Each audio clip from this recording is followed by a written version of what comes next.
Hello friends, स्वागत है आपका अपने YouTube चैनल जीके विद प्रेम पे। आज अपने बात करने वाले हैं राजस्थान के प्रमुख राजवंशों की।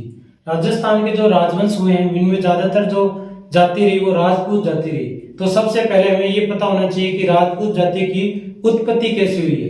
अब राजपूत जाति की उत्पत्ति से संबंधित इतिहास में हमें अलग अलग मत मिलते हैं। अभी तक इनके उत्पत्ति से संबंधित जो मत है अलग अलग विद्वानों ने अलग अलग मत दिया है। अब जो राजपूतों का समय रहा है, हर्षवर्धन की मृत्यु के बाद 647 से लेकर गुलाम वंश की स्थापना यानी 1206 ईस्वी के बीच का जो समय रहा वो राजपूतों का समय रहा। इस समय भारत अनेक छोटे छोटे टुकड़ों में बंट गया था और अनेक नए राजपूत राजवंशों की स्थापना हुई। तो आज अपने जानेंगे कि राजपूत राजवंश राजपूत जाति की उत्पत्ति कैसे हुई और किसने कौन कौन से मत दिए हैं। तो सबसे पहले हेडिंग है अपनी राजपूतों की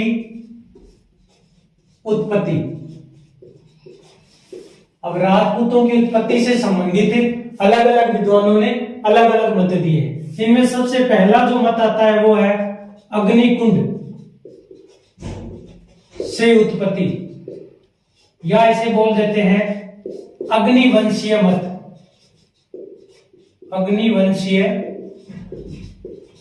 मत। अब ये मत किसने दिया है? तो एक नाम आता है, वो नाम है चंद्रबरदाई। क्या नाम आया? चंद्रबरदाई। चंद्रबरदाई ने कौन सा ग्रंथ लिखा था? पृथ्वीराज रासो। कौन सा ग्रंथ लिखा? पृथ्वीराज रासो। इस पृथ्वीराज रासो में चंद्रबरदाई बताते हैं कि ऋषि वशिष्ठ ने, क्या नाम है ऋषि का? ऋषि वशिष्ठ। ऋषि वशिष्ठ ने आबू पर्वत पर, कौन से पर्वत पर? आबू पर्वत पे यज्ञ किया। क्या किया है? यज्ञ। और इस यज्ञ से 4 राजपूत जातियां उत्पन्न हुई। तो सबसे पहले उत्पन्न हुई वो थी प्रतिहार। उसके बाद जन्म होता है चालुक्य, और इन्हें सोलंकी भी बोल देते हैं। चालुक्य के बाद उत्पन्न हुआ परमार, और सबसे अंत में चौहान। अब आपसे सीधा पूछ ले कि निम्न में से कौन सी जाति अग्निकुंड से उत्पन्न नहीं हुई है? तो ये 4 हमें नाम याद रखने हैं। अब इसके अलावा जो चंद्रबरदाई है, इसके मत का समर्थन करने वाले लोग कौन है या कितने व्यक्ति हैं? तो समर्थन करने वाले मुख्य व्यक्तियों की बात की जाए तो 2 मुख्य व्यक्ति है। एक तो है मुहनोत नैणसी और दूसरा है सूर्यमल मिश्र। मुहनोत नैणसी ने कौन सा ग्रंथ लिखा? नैणसीरी ख्यात। और सूर्यमल मिश्र ने कौन सा ग्रंथ लिखा? वंश भास्कर। सूर्यमल मिश्र वंश भास्कर में चंद्रबरदाई की इस कथा का वर्णन करता है। अब उसके बाद अपने देखें कि चंद्रबरदाई किसका दरबारी था। चंद्रबरदाई की बात की जाए तो ये था पृथ्वीराज तृतीय का दरबारी। चौहान शासक पृथ्वीराज तृतीय। और नैणसी किसका दरबारी था? नैणसी था जोधपुर के शासक जसवंत सिंह का दरबारी। और सूर्यमल मिश्र किसका दरबारी था? तो ये था बूंदी के शासक राम सिंह का दरबारी। इसके अलावा इस कथानक का वर्णन जोध राज्य के हमीर रासों में भी मिलता है। कौन से रासों में? हमीर रासों में। इस प्रकार ये अपना पहला मत था जो किसने दिया था? चंद्रबरदाई ने। कौन से ग्रंथ में? पृथ्वीराज रासों में। किस ऋषि ने यज्ञ किया? ऋषि वशिष्ठ ने। और कहां पे किया? आबू पर्वत पे। फिर इस यज्ञ से कितनी राजपूत जातियां उत्पन्न हुई? 4। सबसे पहले प्रतिहार, फिर चालुक्य, फिर परमार और फिर चौहान। फिर इसके मत का समर्थन करने वाले कितने व्यक्ति थे? 2 व्यक्ति। पहला था मुहनोत नैणसी। कौन सा ग्रंथ लिखा था? नैणसीरी ख्यात। और किसका दरबारी था? जसवंत सिंह का। दूसरा व्यक्ति है सूर्यमल मिश्र। कौन सा ग्रंथ लिखा है?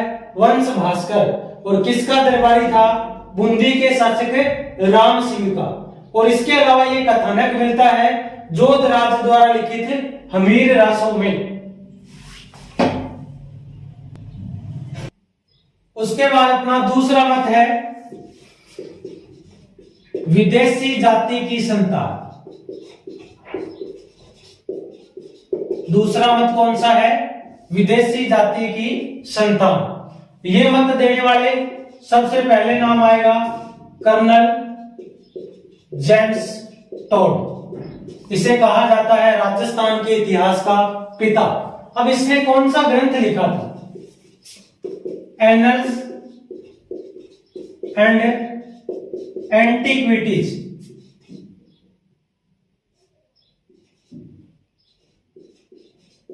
ऑफ राजस्थान।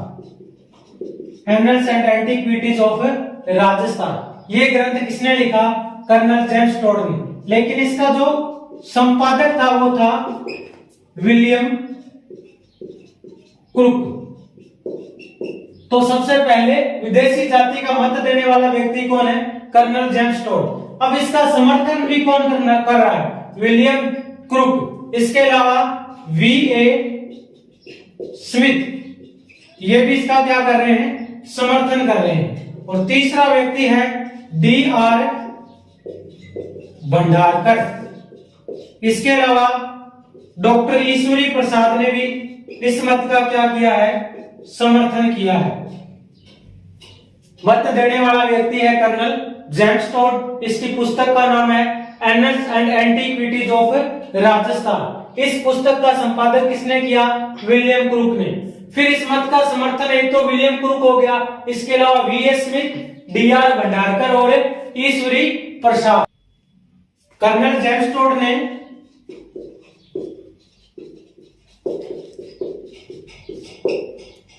अग्निकुंड के मत का समर्थन किया है। किसका समर्थन किया है? अग्निकुंड के मत का समर्थन। लेकिन प्रत्यक्ष रूप से समर्थन नहीं किया है। किस लिए समर्थन किया है? अप्रत्यक्ष रूप से। ये अपने इस मत की पुष्टि के लिए कौन से मत का समर्थन कर रहा है? अग्निकुंड के। कर्नल जेम्स टोड कह रहा है कि अग्निकुंड के द्वारा प्राचीन जो विदेशी जातियां थी उनका क्या किया गया था? शुद्धिकरण किया गया था। शुद्धिकरण करने के पश्चात ये जो प्राचीन विदेशी जातियां थी क्या कहलाई? राजपूत जातियां कहलाई। इसके अलावा कर्नल जेम्स टोड राजपूतों को शक व सीथियन जाति की क्या बताता है? संतान बताता है। शक और सीथियन जाति की संतान बताने वाला व्यक्ति कौन है? कर्नल जेम्स टोड बता रहा है। अब इसके बाद में तीसरे मत की बात कर रहे हैं। जो तीसरा मत है वो है प्राचीन क्षत्रियों की संतान। तीसरा मत है प्राचीन क्षत्रियों की संतान। अब ये मत किसने दिया है? इस मत का देने वाले व्यक्ति हैं गौरी शंकर हीराचंद ओझा। देने वाले व्यक्ति हैं गौरी शंकर हीराचंद ओझा। और इसका समर्थन कर रहे हैं सी.वी. वैद्य। समर्थन करने वाले व्यक्ति सी.वी. वैद्य। इसके अलावा जगदीश सिंह गहलोत। इन तीनों ने जो मत दिया वो कौन सा मत था? प्राचीन क्षत्रियों की संतान। इसके अलावा राजपूतों को वैदिक आर्यों की संतान बताने वाला व्यक्ति कौन है? सी.वी. वैद्य है। सी.वी. वैद्य ने राजपूतों को वैदिक आर्यों की संतान बताया है। अब इसी मत के तहत गौरीशंकर हीराचंद ओझा राजपूतों को चंद्रवंशी एवं सूर्यवंशी बताता है। क्या बताता है? चंद्रवंशी एवं सूर्यवंशी। अब अपने बात की थी पृथ्वीराज रासों की। तो पृथ्वीराज रासों में चंद्रप्रदाय ने 36 राजपूत कुल शाखाओं का वर्णन किया है। कितनी राजपूत शाखाओं का? 36। और इन 36 राजपूतों को चंद्रवंशीय, सूर्यवंशी और यदुवंशी राजपूत बताया है। अब इनमें से केवल मात्र परमार स्वयं को क्या बता रहे हैं? चंद्रवंशी बता रहे हैं। इसके अलावा चौहान स्वयं को क्या बता रहे हैं?